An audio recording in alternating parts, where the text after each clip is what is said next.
नमस्ते दोस्तों, मित्रों, भाइयों, बहनों, सभी अधिवक्ता भाइयों बहनों को अंशुमान दुबे एडवोकेट का सादर प्रणाम है। और आज चौथा शनिवार है और जैसा कि दिसंबर 2020 की में शुरुआत किया गया था कि हर चौथे शनिवार को मैं बतौर अधिवक्ता के मन की बात लेकर के आप लोग के सामने आऊँगा। और आज अधिवक्ता के मन की बात का तृतीय संस्करण है। और आज तृतीय संस्करण में जो है सबसे पहले तो सबको दोनों हाथ जोड़ करके नमस्कार करने में हृदय से प्रसन्नता हो रही है, क्योंकि विगत 2 महीने से ऐसे हाथ जोड़ करके नमस्ते कर पाने में मैं असमर्थ था। दाएं हाथ में फ्रैक्चर था, अब उससे मुक्ति मिल गई है। सभी की शुभकामनाओं, ऊपर वाले का आशीर्वाद से बहुत शीघ्र स्वास्थ्य लाभ हो गया। और आज का जो अधिवक्ता के मन की बात है उसमें 3-4 जो है वो बिंदु मैंने पहले ही डिस्क्लोज़ किए थे। पहला तो अधिवक्ता कल्याण की योजनाओं के लागू होने में विलंब क्यों होता है या विलंबित क्यों होती हैं, या अधिवक्ता कल्याण की योजनाएं लागू क्यों नहीं हो पाती हैं, एक प्रश्न ये। दूसरा प्रश्न या दूसरा विषय जो ये है कि एडवोकेट प्रोटेक्शन एक्ट लागू होना चाहिए, उसके संदर्भ में कुछ बातें करूँगा। तीसरी चीज़ जो है कि अधिवक्ताओं को कोविड की वैक्सीन जो है वो निःशुल्क लगे, इसके लिए हमारी बार एसोसिएशन, बार संघ हो और बार काउंसिल को प्रयास करना चाहिए कि अधिवक्ताओं को निःशुल्क जो है वो कोविड की वैक्सीन लगे। और चौथी चीज़ जो है वो दी बनारस बार एसोसिएशन में भारत रत्न प्रथम राष्ट्रपति राजेंद्र प्रसाद जी की प्रतिमा लगी हुई है। उसी के सन्निकट मेरा अपना व्यक्तिगत प्रस्ताव है कि उसी के सन्निकट भारत रत्न पंडित मदन मोहन मालवीय जी की, महामना मदन मोहन मालवीय जी की प्रतिमा लगे। तो इन 3-4 विषयों को लेकर के आज अधिवक्ता की मन की बात लेकर के आप लोग के सामने आया हूँ। और सबसे पहला विषय कि अधिवक्ता कल्याण योजना क्यों विलंबित होती हैं या उनके लागू होने में क्यों इतनी देरी या क्यों व्यवधान आता है। तो विगत कई वर्षों से मैं लगातार देख रहा हूँ, पेंशन को भी लेकर के, अधिवक्ता पेंशन को लेकर के वो आंदोलन किया गया, उसको भी लेकर के चिट्ठी पत्री तमाम चीज़ें, सारी चीज़ें उत्तर प्रदेश सरकार से लेके बार काउंसिल ऑफ इंडिया, भारत सरकार, सबको चिट्ठी लिखी गई, तमाम पत्राचार किया गया, प्रत्यावेदन दिया गया, ये सारी चीज़ें सब कुछ किया गया। फिर उसके बाद इसी तरह जो है हम लोगों ने, तमाम अधिवक्ताओं ने लग करके अधिवक्ता कल्याण निधि न्यासी समिति की जो परिपक्वता राशि है 1.5 लाख उसको या 1.25 लाख उसको बढ़ा के 5 लाख का प्रयास किया। तो तमाम चीज़ें, प्रयास लगातार अधिवक्ता संघों और संदीप कुमार मौर्य भाई, धन्यवाद, आप फेसबुक लाइव पे जुड़े, बहुत बहुत धन्यवाद भैया। कैसे हैं, ठीक ठाक हैं आप?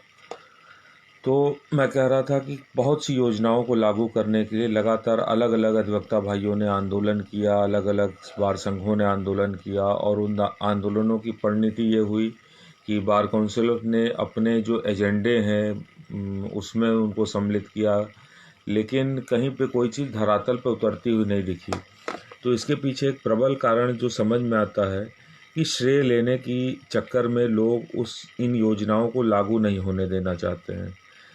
प्रदेश सरकारें चाहती हैं कि जो भी योजनाएं लागू हों वो उनके द्वारा लागू की जाए, उनके द्वारा उसका वितरण किया जाए, उनके द्वारा उसका सब कुछ क्रियान्वयन किया जाए। और बार काउंसिल चाहता है कि बार काउंसिल ऑफ उत्तर प्रदेश को फंड मिल जाए और वो अपने सिस्टम से उन चीज़ों को बांटे।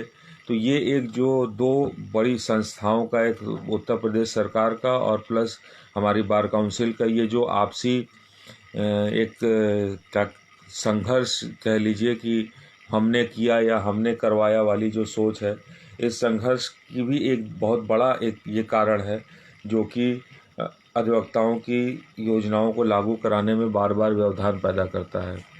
दूसरा, बार काउंसिल के हमारे सदस्यगण आपस में चेयरमैन, वाइस चेयरमैन और तमाम इन चीज़ों को बनने को लेकर के संघर्षरत रहते हैं।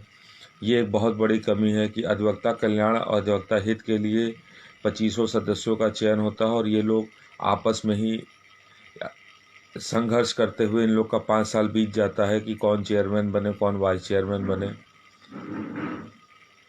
ब्रिजेश दीक्षित भैया प्रणाम, धन्यवाद फेसबुक लाइव पे जुड़ने के लिए। आपने कहा नमस्कार अंशुमान जी, यूपी बार काउंसिल का आपसी विवाद कभी भी अधिवक्ताओं का भला नहीं होने देगा। जी भैया, यही बात मैं कह रहा हूँ कि हमारे 2500 सदस्य जब चुने जाते हैं तो अधिवक्ता कल्याण, अधिवक्ता हित के नाम पे चुने जाते हैं। हम लोगों से वो लोग अधिवक्ता हित, अधिवक्ता कल्याण के नाम पे वोट मांगते हैं, लेकिन जब वो सदस्य बन जाते हैं तो उसके बाद फिर चेयरमैन, वाइस चेयरमैन और तमाम इन चीज़ों को बनने के लिए संघर्षरत हो जाते हैं। अधिवक्ता कल्याण की बातों को भूल जाते हैं या विस्मृत कर देते हैं या जानबूझकर भुला दिया जाता है। ये बहुत खेदजनक बात है। तो प्रतिनिधि चुनते समय हम अधिवक्ताओं को भी ध्यान देना होगा कि जातिगत आधार पर अगर हम प्रतिनिधि चुनेंगे और धन या किसी भी लोभ के आधार पर हम प्रतिनिधि चुनेंगे तो हमेशा हमारे साथ ऐसा ही होगा और ये लगातार होता चला आएगा। मैं 2003 से वकालत पेशे में हूँ और 2003 से मैं इन परिस्थितियों को लगातार देख रहा हूँ और इन चीज़ों को देखते हुए कष्ट होता है, तकलीफ़ होती है। दूसरा जो विषय है एडवोकेट प्रोटेक्शन एक्ट है। वैसे हमारे संविधान ने बहुत मजबूत और बहुत कॉन्क्रीट अधिकार जो है हर नागरिक को दे रखा है और एक अधिवक्ता जो कोई कानून का जानकार है उसके पास तो विशेष जानकारियों के होने के नाते बहुत मजबूत स्थिति रहती है। लेकिन उसके बाद भी जो वर्तमान की परिस्थितियां और स्थितियां बन रही हैं, जिस तरह से अधिवक्ताओं के ऊपर लगातार हमले हो रहे हैं, अधिवक्ताओं से के ऊपर अब का जान जा रहा है और अधिवक्ताओं को खुलेआम जो है ब्रूटल मर्डर कर दिया जा रहा है, तो इन परिस्थितियों में एक एडवोकेट प्रोटेक्शन एक्ट की आवश्यकता है।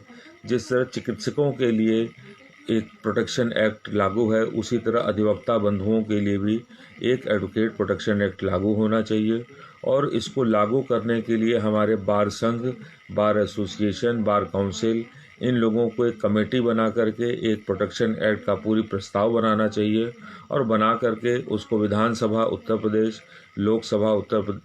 लोकसभा दिल्ली, सबके जो अध्यक्ष हैं उनको इसकी प्रति भेजनी चाहिए कि अधिवक्ताओं के लिए ये कानून लागू करने में अधिवक्ताओं की सहायता करें। उम्मीद है कि अगर ऐसा किया जाएगा तो एडवोकेट प्रोटेक्शन एक्ट लागू हो जाएगा। 1-2 दिन के कार्य बहिष्कार से एडवोकेट प्रोटेक्शन एक्ट लागू करा पाना बार काउंसिल के लिए मुश्किल है, क्योंकि आज भी बार काउंसिल अपने द्वंद्व में फंसी हुई है कि कौन चेयरमैन होगा, कौन सचिव होगा, कौन सदस्य सचिव होगा। तो इन परिस्थितियों में बेहतर रहेगा कि एक कायदे से प्रारूप बना करके सरकारों को अप्रोच किया जाए ताकि एडवोकेट प्रोटेक्शन एक्ट लागू हो सके और अधिवक्ताओं का हित जो है वो सुरक्षित हो सके, या किसी अधिवक्ता की आकस्मिक हत्या कर दी जाती है और उसका परिवार जो है वो एकदम लाचार हो जाता है, उस कंडीशन में वैसे अधिवक्ता को एक आर्थिक सहायता उसके परिवार को मिले।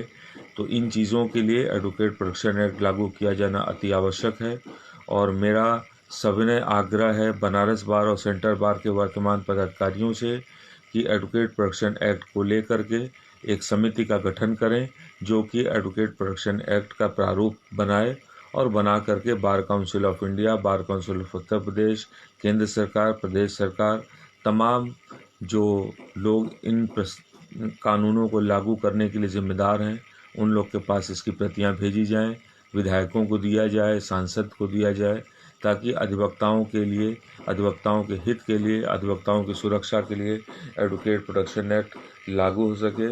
विजय दीक्षित भाई धन्यवाद, आप हमारे साथ जुड़े हुए हैं, आपने बहुत अच्छा कमेंट किया, उसके लिए आपको धन्यवाद।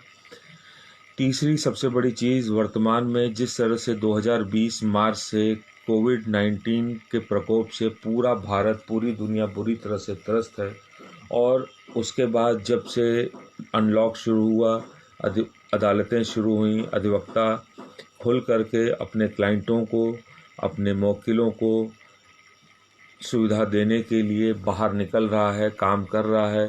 तो जुडिशरी को जहां तक संभावना है सरकार की तरफ से निःशुल्क वैक्सीन लगेगी, उसी प्रकार अधिवक्ता समाज को भी निःशुल्क वैक्सीन लगे। इसके लिए हमारे बार संघ और बार एसोसिएशन को आगे आना चाहिए। बार संघ के द्वारा वैक्सीन का कोई एक सेंटर फिक्स करा लिया जाए जहां पे सिर्फ अधिवक्ता भाइयों को वैक्सीन लगे और अधिवक्ता वहां जाएं और अपना वैक्सीनेशन कराएं और इसमें पूरा सहयोग करें ताकि जल्दी से जल्दी जो है इस महामारी से चीज़ें सुरक्षित हों और हम लोग बैक टू नॉर्मल वाली स्थिति में आ सकें, ताकि जो स्थितियाँ खराब हुई हैं उनको जल्दी से जल्दी हम लोग रिकवर कर सकें, क्योंकि सबके जीवन में समय बहुत बहुमूल्य चीज़ है और कोरोना या कोविड-19 ने हम लोगों का महत्वपूर्ण एक साल जो है वो व्यर्थ कर दिया है। और इस एक साल को में जो हम लोग को नुकसान हुआ है, जो क्षति हुई है, उसको पूरा करने के लिए वैक्सीन लगने के बाद हम लोगों को दुगनी शक्ति के साथ मेहनत करना होगा ताकि जो नुकसान हुआ है उसकी क्षतिपूर्ति हो सके और अपने मुवक्किलों को, अपने क्लाइंटों को जो भी बेहतर से बेहतर इस समस्या में की वजह से जो दिक्कतें हुई हैं उनसे उनको निदान दिलाने का प्रयास किया जाए। इसलिए मेरी ये मांग है इस फेसबुक लाइव के माध्यम से प्रदेश सरकार से, केंद्र सरकार से, हमारी जुडिशरी से और हमारे बार एसोसिएशन और बार काउंसिल से कि प्लीज़ आप लोग प्रयास करिए कि अधिवक्ताओं को भी निःशुल्क कोविड की वैक्सीन लग सके। आरिफ भाई हमारे फेसबुक लाइव पे जुड़े, धन्यवाद आरिफ भाई, आपको प्रणाम भैया। और चौथा जो एक विषय है कि आज बनारस शहर में जितने भी लोग शिक्षित हैं, जितने भी लोग पढ़े लिखे हैं, जितने भी लोग स्नातक हैं, परास्नातक हैं, विधि के ग्रेजुएट हैं, चिकित्सक हैं, कहीं न कहीं किसी न किसी रूप में हर व्यक्ति का जो है काशी हिंदू विश्वविद्यालय से जुड़ाव रहा है। चाहे उसने वह काशी हिंदू विश्वविद्यालय से जुड़ी हुई संस्थानों में प्राइमरी एजुकेशन ली हो, चाहे इंटरमीडिएट तक की एजुकेशन ली हो, चाहे ग्रेजुएशन किया हो, चाहे पोस्ट ग्रेजुएशन किया हो, चाहे विधि स्नातक हुए, किसी न किसी माध्यम से, किसी न किसी तरीके से हर व्यक्ति काशी हिंदू विश्वविद्यालय से जुड़ा रहा है। और काशी हिंदू विश्वविद्यालय के संस्थापक हमारे पूजनीय, हमारे परम पूज्य पंडित महामना मदन मोहन मालवीय जी, जिनको कि भारत रत्न भी भारत सरकार ने दे रखा है, उनकी प्रतिमा वरुणा के उस पार मुझको नहीं दिखती है। 80 के इस पार काशी हिंदू विश्वविद्यालय है, वहाँ सिंह द्वार के शुरुआत में ही मालवीय जी की आदमकद प्रतिमा दिखती है, लेकिन वरुणा के इस पार जो है महामना की प्रतिमा मुझको नहीं दिखती है। और तमाम महामना के मानस पुत्र कहे जाते हैं, जो कि BHU में जिन्होंने शिक्षा ग्रहण की है। बहुत से लोग इस समय बनारस कचहरी में वकालत कर रहे हैं, बहुत से लोग ऐसे होंगे जो कर्मचारी के रूप में नौकरी कर रहे होंगे, बहुत से लोग ऐसे होंगे जो कि BHU से विधि करने के बाद जज तक बने होंगे, तमाम अधिकारी उधर बैठे होंगे कलेक्ट्रेट परिसर में, कमिश्नरी में। तो बहुत प्रचुर संख्या में जो है वो अधिवक्ता और तमाम लोग जो है महामना की बगिया से निकल करके कचहरी परिसर में मेहनत कर रहे हैं और अपना नाम और काशी हिंदू विश्वविद्यालय के नाम में की प्रसिद्धि में श्रीवृद्धि कर रहे हैं। तो उन सब से मेरा विनम्र आग्रह है कि मैं अंशुमान दुबे एडवोकेट एक प्रस्ताव दे रहा हूँ इस फेसबुक लाइव के माध्यम से। लिखित प्रस्ताव मैं बनारस बार के महामंत्री श्री विवेक सिंह जी को 17 तारीख को दे चुका हूँ, 17 मार्च को, और पूरी तरह से सहयोग करने के वादे के साथ मैंने प्रस्ताव दिया है कि बनारस बार के परिसर में महामना पंडित मदन मोहन मालवीय जी की एक बर्ड साइज प्रतिमा लगे और वो प्रतिमा हमारे भारत के प्रथम राष्ट्रपति राजेंद्र बाबू के सन्निकट अगर लगे तो और बेहतर रहेगा। दोनों विभूतियाँ हमारे देश की, हमारे कानूनी क्षेत्र की, हमारे शिक्षा क्षेत्र की बहुत बड़ी विभूतियाँ हैं और इन लोगों से आज भी इन लोगों के जो जीवन था, इन लोगों के जो विचार थे, इन महामना जी के विचारों से, राजेंद्र बाबू के विचारों से आज भी हम लोग लाभान्वित हैं, आज भी हम लोग उससे फलीभूत हो रहे हैं। तो इन चीज़ों को देखते हुए मन में एक इच्छा है कि पंडित महामना मदन मोहन मालवीय जी भारत रत्न हमारे, उनकी एक प्रतिमा बनारस बार के परिसर में लगे। मैं बनास बार के अध्यक्ष विनोद पांडे जी से और महामंत्री विवेक सिंह जी से इस फेसबुक लाइव के माध्यम से पुनः एक बार आग्रह कर रहा हूं कि अगर संभव हो सके तो अपनी प्रबंध समिति में इस चीज़ को, इस प्रस्ताव को पारित करते हुए कि महामना पंडित मदन मोहन मालवीय जी की प्रतिमा बनास बार के परिसर में लगे, और इसके लिए क्रियान्वयन शुरू करिए। जो भी सहयोग, जो भी आपको आवश्यकता अगर महसूस होती है, अंशुमान दुबे आप लोगों के सहयोग के लिए, आप लोग के इस पुनीत कार्य में अपना अंश देने के लिए, अपना श्रम देने के लिए तैयार है। आप जैसे चाहें उसको उपयोग कर सकते हैं, यह आप लोगों का अधिकार है। और इन्हीं चीज़ों, बातों के साथ आज का जो है ये फेसबुक लाइव संस्करण जो है वो 4 बिंदु में लेकर सामने आया था, और चारों बिंदुओं पर मैं चर्चा या अपने विचार आप लोग के सामने रख चुका हूँ। पहला था क्यों विलंब होता है अधिवक्ताओं की योजनाओं को लागू होने में। इसका सबसे बड़ा प्रबल और मुख्य कारण जो मुझको दिखता है वो दिखता है कि बार काउंसिल और उत्तर प्रदेश सरकार दोनों ही क्रेडिट लेना चाहते हैं कि हमने अधिवक्ताओं के लिए ये किया, हमने अधिवक्ताओं के लिए वो किया, और इसी क्रेडिट लेने और संघर्ष में जो है अधिवक्ता योजनाएं लागू नहीं हो पाती हैं। दोनों ही लोगों को, उत्तर प्रदेश सरकार को और हमारी बार काउंसिल को, बड़ा हृदय करके समग्र अधिवक्ता हित में अपने अहम को, अपनी नाम होने की, अपने श्रेय लेने की इच्छा को त्याग करके आगे बढ़ना पड़ेगा, तभी ये कार्य हो पाएगा। दूसरा एडवोकेट प्रोटेक्शन एक्ट था, ये लागू होना चाहिए। अधिवक्ताओं की लगातार हत्या हो रही है, हमले हो रहे हैं, अधिवक्ता हत हो रहे हैं, अधिवक्ता विकलांग हो रहे हैं। इन परिस्थितियों में अधिवक्ता और अधिवक्ता के परिवार को सहायता के लिए एक उचित फंड मिले, उसके परिवार के, उसकी सुरक्षा हो, इसके लिए एडवोकेट प्रोटेक्शन एक्ट लागू होना अति आवश्यक है। इसके लिए हमारे बार संघ और bar association of bar council को एक प्रारूप बनाना चाहिए, और प्रारूप बना करके शासन प्रशासन पर दबाव बनाना चाहिए कि एडवोकेट प्रोटेक्शन एक्ट लागू हो। तीसरी चीज़ थी वैक्सीन लगे कोविड की अधिवक्ताओं को। अधिवक्ताओं ने भी काफ़ी हद तक फ्रंटलाइन वॉरियर की तरह काम किया है। बहुत से हमारे अधिवक्ता बंधु जब प्रवासी मजदूर दिल्ली बम्बई से आ रहे थे तो बहुत लोगों ने उन लोगों के भोजन और तमाम चीज़ों की व्यवस्था की फ्रंट लाइन पे आके, क्योंकि अधिवक्ता एक समाज सेवी, एक सोशल इंजीनियर भी है, और अधिवक्ता लगातार समाज से जुड़ा रहता है। तो इन परिस्थितियों में अधिवक्ताओं को वैक्सीन लगनी चाहिए। अगर जुडिशियल अधिकारियों को वैक्सीन लगती है तो अधिवक्ताओं को भी निःशुल्क वैक्सीन लगनी चाहिए। अगर आप हमको ऑफिसर ऑफ द कोर्ट करते हैं, न्याय चक्र जो है, उसके न्याय का जो रथ है उसका दूसरा पहिया कहते हैं, तो अगर एक पहिए जुडिशरी को, तमाम जुडिशरी के अधिकारियों कर्मचारियों को अगर वैक्सीन निःशुल्क लगती है तो अधिवक्ताओं को भी निःशुल्क वैक्सीन लगनी चाहिए। और चौथी चीज़, भारत रत्न मदन मोहन मालवीय जी की प्रतिमा बनास बार के प्रांगण में, परिसर में लगे। इन्हीं 4 बातों को लेके आज का जो है ये अधिवक्ता की मन के बात का संस्करण, तृतीय संस्करण था।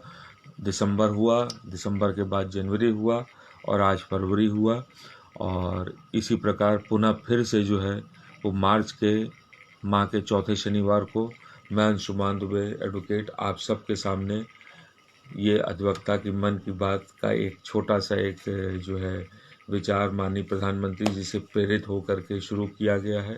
तो ये फिर प्रयास रहेगा कि चौथे शनिवार मार्च का जो पड़ेगा उसमें पुनः फिर आप लोग के सामने आऊँगा, और फिर कुछ न कुछ अपनी बातें।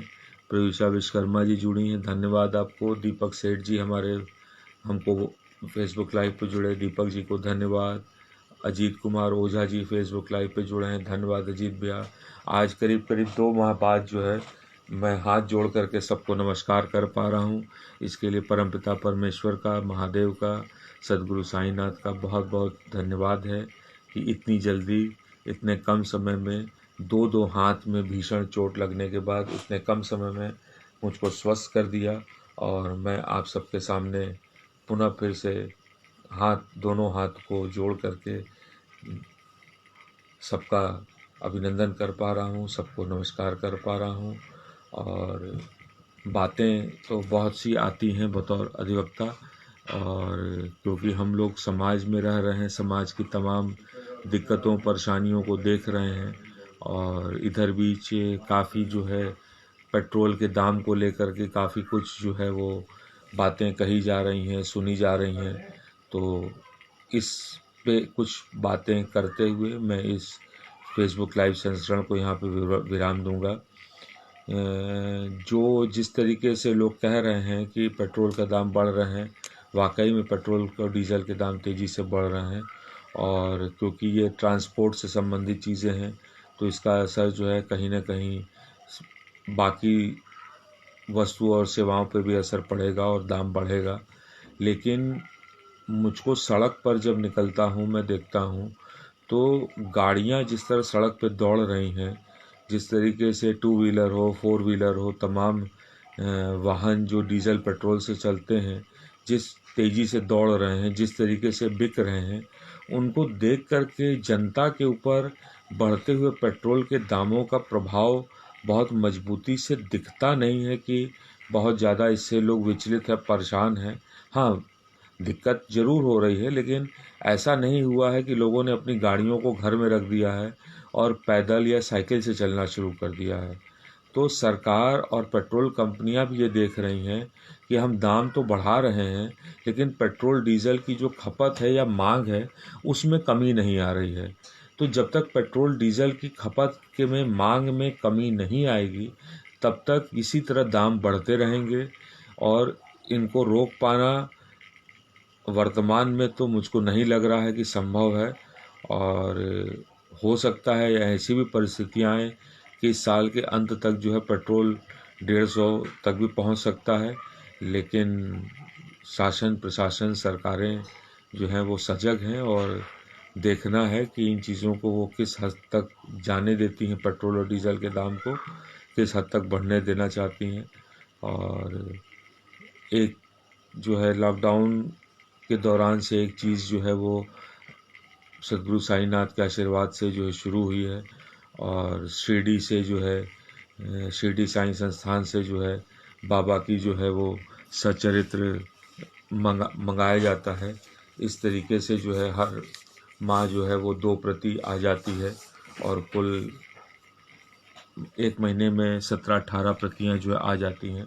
और बाबा का श्री नाम ले करके जो भी व्यक्ति सामने पड़ जाता है, या जो भी व्यक्ति ये महसूस होता है कि इनको सचरित्र देना चाहिए, तो मैं ये सचरित्र का वितरण कर रहा हूँ।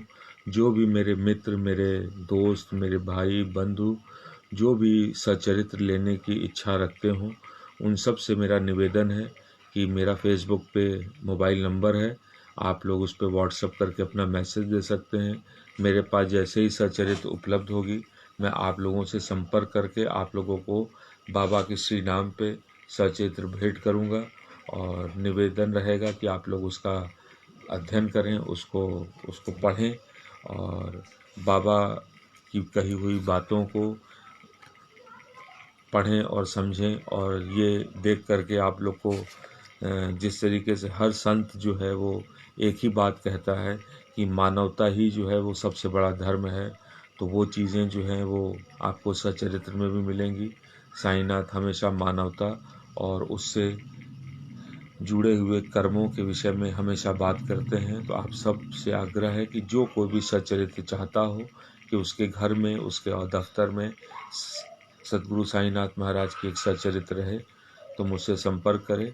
मैं बाबा के आशीर्वाद से मंगा पा रहा हूँ, और उसको अपने परिचितों, मित्रों, दोस्तों को निःशुल्क दे पा रहा हूँ। ये उन्हीं की कृपा है, ईश्वर की कृपा है कि उन्होंने इस लायक मुझको समझा कि मैं सबको सचरित्र बाबा के नाम पे दे पा रहा हूँ। तो जिस किसी की भी इच्छा होगी सचरित्र लेने की, वो मेरे मोबाइल नंबर पे व्हाट्सएप पे मैसेज दे सकता है, मुझसे व्यक्तिगत रूप से संपर्क कर सकता है। बनारस बार में 111 नंबर मेरा चैम्बर है, उसमें आके संपर्क कर सकता है, फ़ोन कर सकता है। जिस भी माध्यम से संपर्क करना चाहें, संपर्क करके सचरित्र की एक प्रति मुझसे सप्रेम प्राप्त कर सकता है। और इसी के साथ आज का जो ये फेसबुक लाइव संस्करण है यहाँ पर विराम दे रहा हूँ और पुनः चौथे शनिवार को अधिवक्ता के मन की बात का चतुर्थ संस्करण लेकर के आने का प्रयास रहेगा। और कोई अगर बीच में 1 माह के बीच में कोई ऐसी घटना घटित होती है कि जिसके ऊपर फेसबुक लाइव के माध्यम से आना आवश्यक लगेगा, तो पुनः आप सबके सामने आने का प्रयास रहेगा। सभी बंधुओं को, सभी भाइयों को, सभी बहनों को, जो लोग इस फेसबुक लाइव संस्करण पर मेरे साथ जुड़े, उन सबको हृदय से अंशुमान दुबे एडवोकेट का आभार है। जो लोग बाद में इस फेसबुक लाइव को देखेंगे उन लोगों का अभिनंदन है, धन्यवाद है। और बाबा अवधेश भैया प्रणाम, धन्यवाद आप फेसबुक लाइव पे हमारे साथ जुड़े। और बाबा इसी तरह सब पे आशीर्वाद बनाए रहें। जल्दी से जल्दी सभी भारतीयों को कोविड की वैक्सीन लग जाए और पूरा भारत, हमारे पूरे भारतवर्ष की जनता सुरक्षित हो सके और स्वस्थ रहे, यही कामना है महादेव से, सद्गुरु साईनाथ से। सबको मेरा प्रणाम है, सबको मेरा आभार है। हर हर महादेव। जय साई राम, जय साई राम, जय साई राम।